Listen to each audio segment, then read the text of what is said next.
हजरत Yazid बिन सल्त रहमतुल्लाह ताला अलैह फरमाते हैं, एक मर्तबा में अपने एक आबिद और जाहिद दोस्त से मिलने बसरा गया।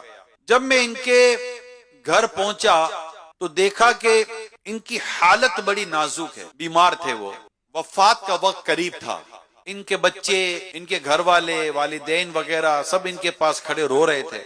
ये कहते मैंने जाकर वहां सलाम किया और पूछा कि आप इस वक्त क्या महसूस कर रहे हैं। कहते ये सुनकर मेरे दोस्त ने अजीब बात की। कहते इस वक्त मैं ऐसा महसूस कर रहा हूं कि जैसे मेरे जिस्म के अंदर चींटियां घूम फिर रही हों, ये मेरी कैफियत है। इतनी देर में वालिद रोने लगे इनकी बातें सुनकर। तो अब मेरे दोस्त ने अपने वालिद से सवाल किया, ए मेरे मेहरबान वालिद, आपको किस चीज ने रुलाया?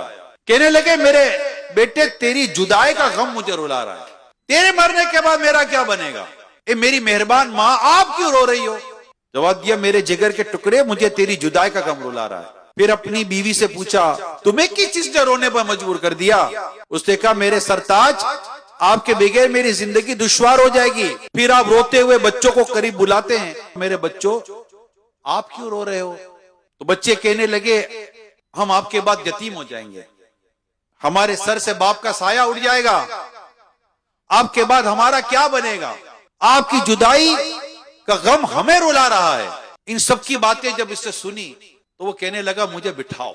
अब इसको थोड़ा बिठाया गया और बैठकर उसने जो कुछ कहा तो वो जो से सुनिए। जब इन्हें बिठा दिया गया तो घर वालों से कहने लगे, तुम सब दुनिया के लिए रो रहे हो, तुम में से हर शख्स मेरे लिए, बल्कि मेरे नहीं बल्कि अपना फायदा खत्म होने के लिए रो रहा है। क्या तुम में से कोई ऐसा भी है जिसे इस बात ने रुलाया हो कि मरने के बाद कब्र में मेरा क्या हाल होगा?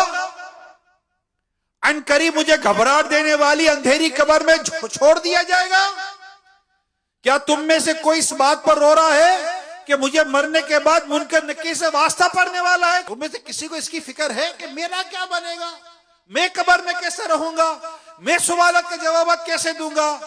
आप में से कोई मेरे लिए तो नहीं रो रहा, आप तो सब अपने लिए रो रहे हैं कि तुम्हारे बाद हमारा क्या बनेगा, तुम्हारे बाद हमारा क्या बनेगा, तुम्हारे बाद हमारा क्या बनेगा। तो आप में से कोई भी मेरे लिए तो नहीं रो रहा।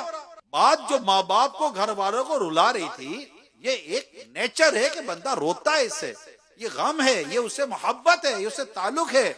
मगर यहाँ जो बात इबरत के लिए बयान की जा रही है और हमें थोड़ा झंझोड़ा जा रहा है कि लोगों होश के नाखुन लो, एक दिन ये दुनिया छोड़ जाना है। इस तरह इस शख्स ने अपने घर वालों को जो नेकी की दावत दी, गोया कि वो अपने घर वालों को समझा रहा है कि लोगों, मैं जिस मंजिल की तरफ बढ़ रहा हूं, मैं जिस रास्ते की तरफ बढ़ रहा हूं, मैं जिन मरहल की तरफ जा रहा हूं, मेरे के लिए जो आगे के रास्ते हैं, मैं वहां पहुंचूंगा, पीछे तुम लोगों ने भी आना है।